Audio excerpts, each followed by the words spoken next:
Silakan.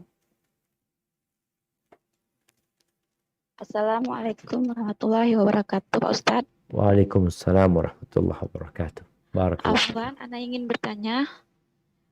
Ada dua pertanyaan ya, Pak Ustadz. Tafadhalina. Bagaimana cara memperkuat iman dikala sendirian dan sering mengingat masa lalu yang penuh kemaksiatan kepada Allah? Yang pertama.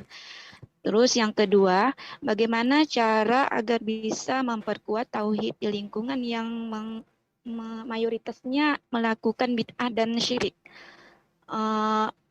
Itu aja, Pak Ustadz. Jazakallah khairan. Naam, subhanallah jamaah. Iya. Setan itu nggak berhenti menggodai manusia. Sampai Nabi SAW mengatakan, Qilu fa inna syaitan la yaqil. Kalian tidurlah siang karena sesungguhnya setan itu nggak tidur siang. Setan itu nggak tidur siang. Ngapain godain manusia? Nggak ada istirahat. Salah satunya bagaimana dia mengingatkan orang yang sudah hijrah, orang yang sudah tobat ini dengan masa lalu dia. Yang seakan-akan lebih nyaman, lebih enak dengan dosa-dosa itu. Digambarkan itu indah. Dan itu yang dikerjakan setan. Sesuatu yang buruk dia menggambarkannya indah. Zayyana lahumus syaitan. Dihiasi. Setan itu penipu. Apa yang harus kita lakukan tatkala pikiran itu ada? Maka katakan a'udzubillahi minasyaitonir rajim. Berlindung kepada Allah dari godaan setan. Kemudian engkau melihat nikmat yang Allah berikan, nikmat hidayah. Dulu itu apa sih kenikmatan yang kau dapatkan? Bandingkan dengan nikmat hidayah. Mungkin ada yang berpikir kau sekarang susah gara-gara engkau meninggalkan pekerjaan itu. Engkau hidupnya susah, gak punya kawan lagi, gak bisa jalan-jalan lagi, ini dan itu.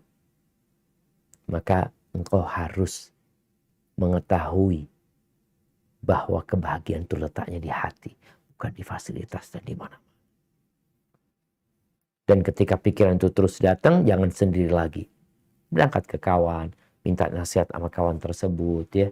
Makanya pentingnya kita ketika kajian nanti sudah mulai offline, maka berusaha untuk datang ke masjid ya, untuk bertemu dengan kawan-kawan seiman dan seperjuangan.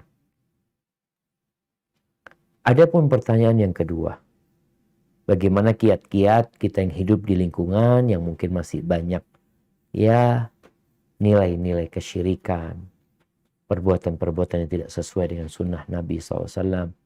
Maka tugas kita adalah berdakwah. Sebagian tidak bisa berdakwah dengan lisannya karena memang kondisinya berat. Maka dia berdakwah dengan akhlak. Kemudian dia perlahan-lahan menjadi seorang yang penuh dengan adab dan etika. Ketika ngomong sama orang, bahasanya yang halus.